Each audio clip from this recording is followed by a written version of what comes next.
쉼없이 달려온 대선 레이스, 이제 본투표만 남았습니다. 대선 한입 시리즈를 모아 유권자를 위한 한 접시, 대선 한상입니다.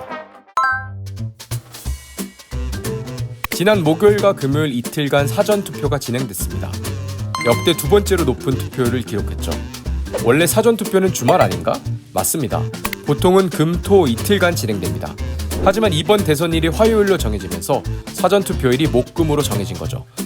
선거법상 선거일은 수요일로 정해져 있지만 이번처럼 대통령이 임기 중 파면된 경우엔 예외입니다. 선거일이 파면 후 60일째 되는 날 6월 3일 화요일로 정해지면서 사전투표일도 목금으로 하루씩 당겨진 거죠. 참고로 평소 수요일 선거가 정착된 건 주 5일째 때문입니다.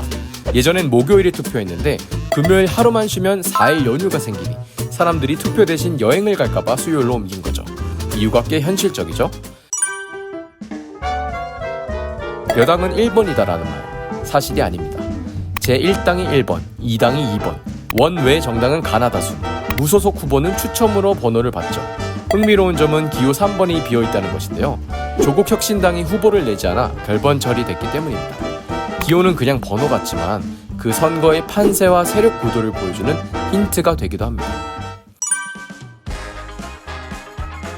이제 본격적인 선거가 시작되면 돈 얘기를 빼놓을 수 없습니다. 일단 선관위에 기탁금 3억 원, 정당 경선을 거치면 거기에도 기탁금을 내야 해요. 이후엔 홍보, 유세, 사무실, 광고까지. 거대 양당 후보는 대개 400억 원 이상을 씁니다. 그럼 이 돈 다 후보가 부담할까요? 아닙니다. 득표율이 높으면 국가가 선거 비용을 보전해줘요. 돈 없는 사람도 공평하게 정치에 도전할 수 있도록 만든 제도죠. 그런데 득표율이 10%를 넘지 못하면 모든 선거 비용을 직접 부담해야 하죠. 군소 정당이나 무소속 후보는 거대 양당과 다르게 지출을 줄일 수밖에 없겠죠. 투표가 끝나면 뉴스에 가장 먼저 나오는 건 출구조사입니다. 출구조사는 투표를 마치고 나온 유권자에게 누구 찍으셨나요? 하고 묻는 방식입니다. 실제 투표 결과에 가장 근접한 데이터로 평가받죠. 역대 대선 출구조사는 당선인을 100% 맞췄습니다. 표 차이까진 맞히진 못해도 당락은 모두 맞췄죠. 개표는 보통 새벽까지 이어지지만 방송사들은 그 전에 당선 유력, 확실, 확정 등을 순차적으로 발표합니다. 각 방송사 시스템에 따라 기준과 발표 시점은 다르기 때문에 누가 먼저 확정을 띄우는지도 흥미로운 관전 포인트죠.